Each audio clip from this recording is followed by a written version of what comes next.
Okay, let's talk about Vancouver a little bit. Vancouver ranks as one of the most livable cities in the world year after year. How do you build and maintain that reputation? Because we all look at that with a little bit of envy. You do? Well, you should come join us. Are you from Montreal? Yes.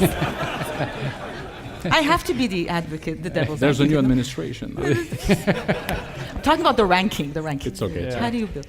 Well, we've been blessed with generations of good decisions, good public policy, so the city is very well planned.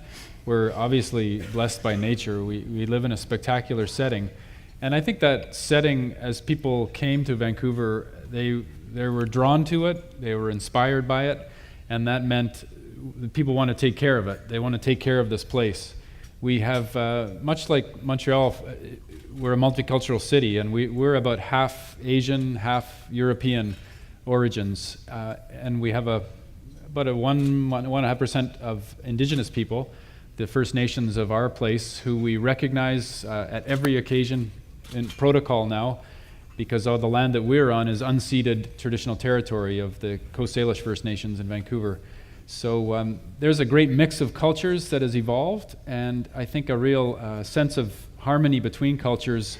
In recent years, it wasn't always so. We had lots of difficulties with racism and discrimination through our history, but I think at a local level, people decided, we live in a great place, let's take care of it, let's get along. We couldn't ask for more, and that's propelled people to do better. And I think it's more challenging when we have to deal with provincial and federal governments who have complicated challenges to manage themselves. We send 90% of our tax dollars to those levels of government, and we don't always agree how much comes back to invest in our community. And a lot of the work that the big city mayors do is very practical. It's calling for investment in infrastructure, in affordable housing, in transit, very tangible outcomes, when what we should be talking about is restructuring the whole program, the Constitution, the way that cities are empowered, which many other countries who we compete with, certainly you look at Europe, the models are much more evolved, where cities have a lot more of their own power, jurisdiction, ability to tax and invest in their cities, take care of all the people. We're stuck in almost a 150-year-old model when Canada didn't have big cities like this.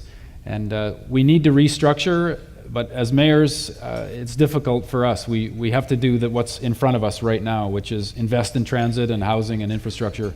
That's very urgent in our cities, and we keep putting off the big question of how we make fundamental change to government in Canada for whoever comes next.